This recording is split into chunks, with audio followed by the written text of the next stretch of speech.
忘却の劇場。イカロスと落下する翼。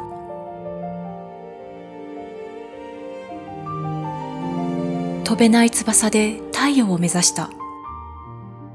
そして太陽の熱は僕の翼を溶かし、僕は落ちた。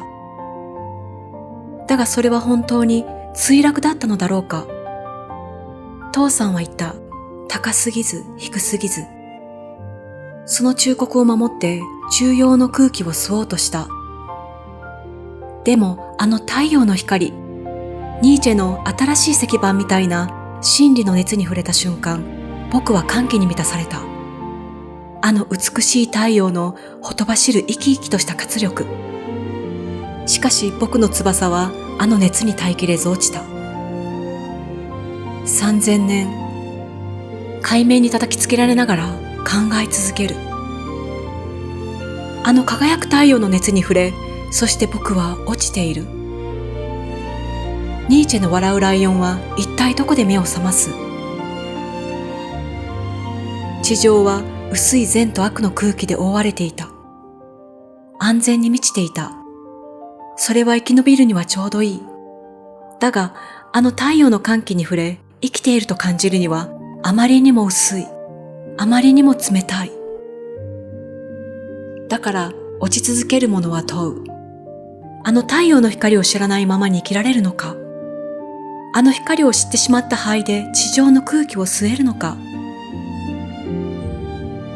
地球の空気はすでに固まっていた。決められた価値で善と悪が固まり、息を詰まらせていた。考えることを終え、想像を拒んでしまった。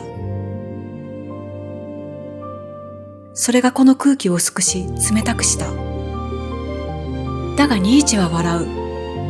最も長いはしごを持ち、最も深いところまで降りていく魂。広大無辺で偶然そのものに歓喜し、踊る魂。ザラツストラはこう言った。私はこのことを太陽から学んだ。あの限りなく豊かなものが沈んでいくのを見て学んだ。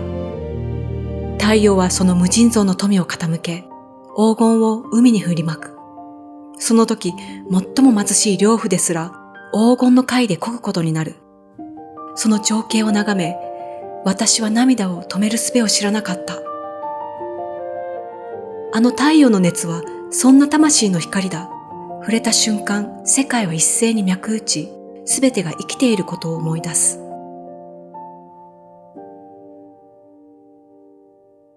そして僕は、あの熱に焼かれた。翼は溶け、落ち続けている。だがこの地上に満ちているのは、躍動をやめてしまった空気だ。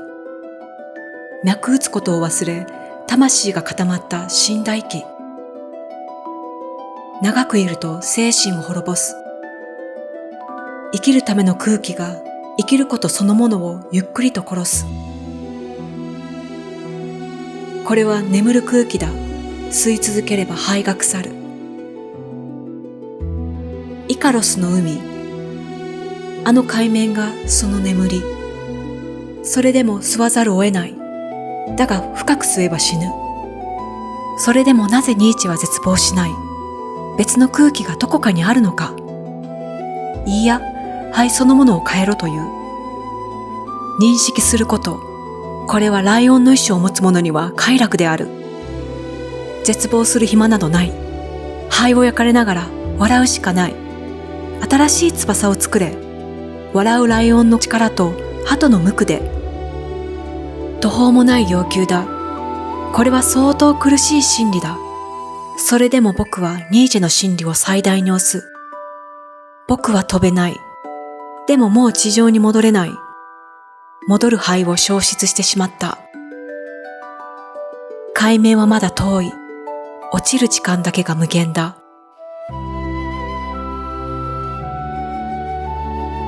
これからも落ち続ける。